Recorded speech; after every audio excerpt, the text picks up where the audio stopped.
السلام علیکم۔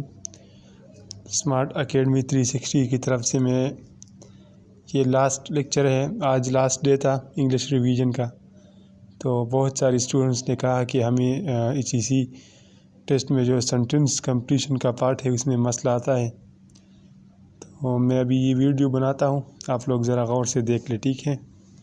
یہ میں نے کچھ پوائنٹس لکھے ہیں: tenses, preposition, active, passive, direct, indirect اور جنرل۔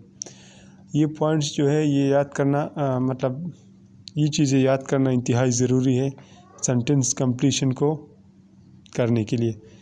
سینٹنس کمپلیشن آپ لوگ پھر نہیں کر سکیں گے اگر ان میں سے کچھ بھی کچھ نہ آتا ہو تو پھر مشکل ہو جائے گا۔ اب فار ایگزامپل دیکھیے ٹینسز ہے، اگر ٹینسز انہوں نے لکھا ہو کہ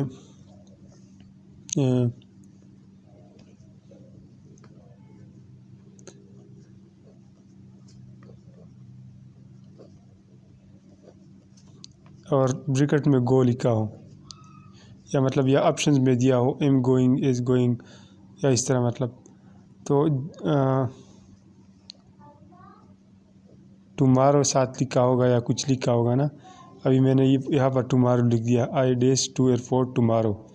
تو یہاں پر جب آپ کو ٹینسز آتے ہوں گے تو آپ کو ظاہری بات ہے یہ بھی پتہ ہوگا کہ ٹمارو فیوچر کے لیے یوز ہوتا ہے، اس لیے ہم یہاں پر ول لگا دیں گے اور گو لگا دیں گے۔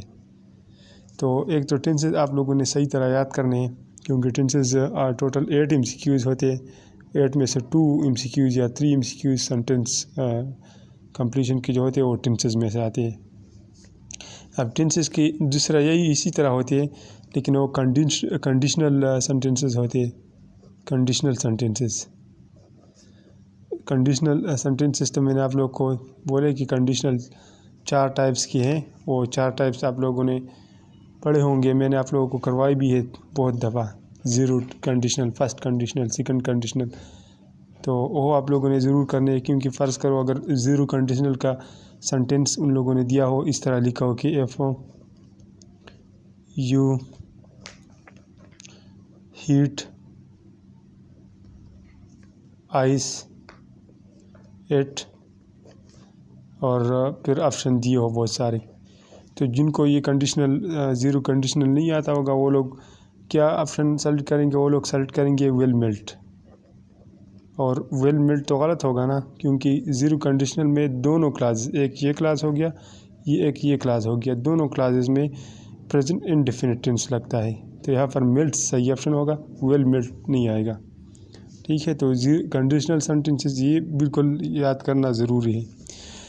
پھر جو مین پورشن ہوتا ہے سینٹنس کمپلیشن میں 2-3 یا 2 MCQs تو کم از کم پریپوزیشن کے آتے ہیں کہ ان لوگوں نے کریکٹ فارم پریپوزیشن یوز کرنا ہوتا ہے۔ اب پریپوزیشن میں کچھ تو ایسے ہیں جو سمپل ہوتی ہیں، کہ ہی از وے، آن دا وے، ان دا وے، اس طرح یہ آن آ جائے گا۔ یہ تو کامن آپ لوگوں کو پریپوزیشن کے رولز پڑھیں گے تو اس میں آئے گا کہ اس طرح کی چیزوں کے لیے کون سا پریپوزیشن یوز ہوتا ہے، سرفیس کے لیے کون سا یوز ہوتا ہے، روم کے لیے کون سا، اس طرح پریپوزیشن رولز ہے، شاید میں نے گروپ میں شیئر بھی کیے تھے، وہ بھی آپ لوگ دیکھ سکتے ہیں۔ وہ رولز آپ ایک یاد کریں گے۔ دوسری پریپوزیشن جو ہوتے ہیں وہ رولز پر نہیں چلتے، وہ ہوتے ہیں دوسری پریپوزیشن جو ہوتے ہیں وہ فریزل ورب میں سے آتے ہیں۔ فریزل ورب جو پھر ہے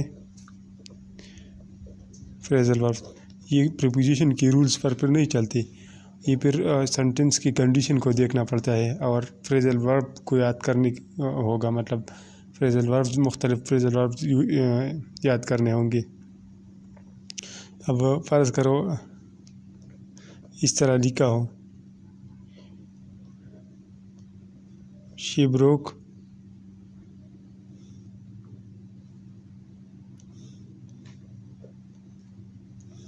انٹو ٹیئرس۔ اب یہاں پر آپ لوگوں نے اگر جب پتہ ہوگا نا کہ بروک کے ساتھ کیا آتا ہے، پھر ڈاؤن آتا ہے، بروک ڈاؤن یا بریک ڈاؤن۔ بریک ڈاؤن کا مطلب ہے کہ بہت ایموشنلی خفا ہو جانا، تو شی بروک ڈاؤن انٹو ٹیئرس۔ اس طرح پریپوزیشن جو ہے بریک ان ہو گیا، کیری آن، بہت سارے ایسے پریپوزیشنز ہیں. وہ پریپوزیشن آپ لوگ کو اس کی میننگ یاد کریں گے تو سینٹینس کمپلیشن میں آپ لوگوں کو ہیلپ ملے گی اس سے. اس کے بعد آتا ہے active passive. Active passive voice بھی بہت ضروری ہے کیونکہ ایک MCQ سے ضرور آتا ہے ایکٹیو پیسیو سے. ایکٹیو پیسیو کی رولز اور یہ بہت ایزی بھی ہے کیونکہ جب ایسے سمجھے کہ جب پریزنٹ کنٹینیوس ٹینس میں ہوتا ہے ایک سینٹینس ایکٹیو سینٹینس میں، تو پیسیو میں وہ اسی طرح آئے گا لیکن بینگ ساتھ آئے گا. اور ایکٹیو پیسیو میں یہ ہمیشہ یاد رکھے کہ جو بھی ٹینس ہوگا اس میں تھرڈ فارم آئے گا ایکٹیو پیسیو وائس میں. ٹھیک ہے، بینگ ہو گیا، اب اگر ہیز ہو تو ہیز بین آ جائے گا. مطلب آسان چیز ہے ایکٹیو پیسیو اور اس سے ایک MCQ ضرور آتا ہے. ایک چیز میں ادھر بھول گیا ٹینسز میں کہ سنس اور فار، یہ دو جو ہے نا، یہ اور یہ جب بھی سینٹینس میں لگا ہو تو اس میں یا ہیز بین آئے گا یا ہیو بین اور یا ہیڈ بین.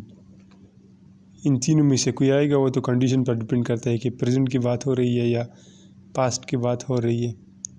اور ING کا فارم یوز ہوگا ان کے ساتھ. سنس اور فار والے سینٹینس میں بغیر دیکھی ہیز بین ہیو بین آپ لوگوں نے پٹ کرنا ہے اور ING. ٹھیک ہو گیا، یہ چیزیں آپ لوگوں نے مائنڈ میں رکھنی ہے. ایکٹیو پیسیو بھی ہو گیا. اچھا، اس کے بعد ڈائریکٹ انڈائریکٹ، اس میں سے بھی ایک MCQ ضرور آتا ہے. میں نے جتنے بھی ٹیسٹ دیکھے اس میں سے ضرور ایک نہ ایک ڈائریکٹ انڈائریکٹ کا بھی آتا ہے. تو ڈائریکٹ انڈائریکٹ آپ لوگ اس کی رولز بھی یاد کر لیں اور یہ بہت آسان بھی ہے. بس کچھ چیزیں ہے جو جس طرح ہی ہم آج میں بدل جاتا ہے اور دے دم میں، اس طرح کچھ رولز ہیں نا اس کی. اور ٹینس بھی، خاص کر کے ٹینس وہ لوگ چینج کر دیتے. مطلب ڈائریکٹ میں ایک طرح کا ہوتا ہے، تو اگر ہیز بین ہو ایک اسپیچ میں تو دوسری اسپیچ میں ہیڈ بین آ جائے گا. باقی اتنا ڈفرینس نہیں ہوتا. یہ بہت ایزی چیز ہے اور پکے نمبر ہے. مطلب یہ ایکٹیو پیسیو، ڈائریکٹ انڈائریکٹ، یہ دو چیزیں یاد کرو، یہ تو پکے نمبر ہو گئے. 3 نمبر پکے آپ لوگ ہو گئے سینٹینس کمپلیشن میں، 5 میں سے 3. اور پریپوزیشن میں 2 آتے ہیں اور ٹینسز کی بھی پکے آپ لوگ لے سکتے ہو. پریپوزیشن میں پھر بھی تھوڑی بہت کنفیوژن ہو سکتی ہے، لیکن tenses active passive direct indirect یہ بالکل کلیئر مارکس لے سکتے ہیں آپ اس میں. اور اس کے علاوہ جنرل میں بھی آ سکتے ہیں. فرض کرو اگر کوئی سینٹینس دیا ہو اور اس میں ایک ورڈ انڈر لائن کیا ہو یا ایڈجیکٹیو ہو یا ایڈورب ہو، تو وہ ان لوگوں نے انڈر لائن کیا ہوتا ہے اور وہ لوگ پوچھتے ہیں کہ یہ کیا ہے، جو انڈر لائن ورڈ ہے یہ کیا ہے. تو اس کے لیے آپ لوگ پارٹس آف اسپیچ یاد کریں. پارٹس آف اسپیچ یہ جو ہے نا، یہ پارٹس آف اسپیچ ویسے بھی آپ لوگوں کے کام آئیں گے. تو ناؤن، پروناؤن، اس کے ٹائپس ہو، ایڈجیکٹیو، ایڈورب ہو گیا، کنجنکشن ہو گیا، انٹرجیکشن ہو گیا، یہ سارے. اور types of sentences. Types of sentences کا مطلب ہے کہ دو طرح کے ٹائپس ہے. ایک تو وہ ہے نا ایکسکلیمیٹری سینٹینس، امپیریٹیو سینٹینس، وہ بھی آپ لوگوں کو آنے چاہیے. اور دوسرا یہ سمپل سینٹینس، کمپاؤنڈ سینٹینس اور کمپلیکس سینٹینس، یہ ٹائپس بھی آپ لوگ کو آنی چاہیے. باقی کنجنکشن ہے. کنجنکشن میں بھی وہ کنجنکشن کے ٹائپس بھی ہے. ایک کوآرڈینیٹنگ کنجنکشن ہے، دوسرا سب آرڈینیٹنگ کنجنکشن ہے. تو وہ بھی آپ لوگ ذہن میں رکھیں. اس کی بس یہی چیز آتی ہے، یہ آپ لوگ کریں گے نا. جنرل میں یہ پارٹس آف اسپیچ آپ لوگ صحیح طرح یاد کریں. ڈائریکٹ انڈائریکٹ کی رولز یاد کریں. ایکٹیو پیسیو یاد کریں اس کی رولز. اور پریپوزیشن میں فریزل ورب، جو مشہور فریزل وربس ہیں نا، یہ تو آپ لوگ خود بھی کر سکتے ہیں. ابھی گوگل پر سرچ کریں گے کامن فریزل وربس تو آپ لوگ کے سامنے لسٹ آ جائے گی. اس لسٹ میں جو بھی فریزل ورب دیا ہو ان کی میننگ سے آپ یاد کر لیں. تو میننگ جب بھی یاد کریں گے آپ، تو آپ لوگوں کو ڈائریکٹ پھر پتہ چلے گا کہ اس میں کون سا فریزل ورب آ سکتا ہے. اور جو دوسرا پریپوزیشن کے رول ضرور کرے، کیونکہ پریپوزیشن کے رول جب بندہ پڑھتے ہیں تو اس سے بہت زیادہ ہیلپ ملتی ہے. اور ٹینسز بھی بہت لازمی ہے اس کے لیے. تو ٹینسز بھی آپ لوگوں نے کرنے ہیں۔ ٹھیک ہو گیا، باقی جس کو کوئی کویشچن کرنا ہو یا کچھ سمجھ نہ آیا ہو تو آپ لوگ پرسنل میں پوچھ سکتے ہیں پھر۔ ٹھیک ہے، اللہ حافظ۔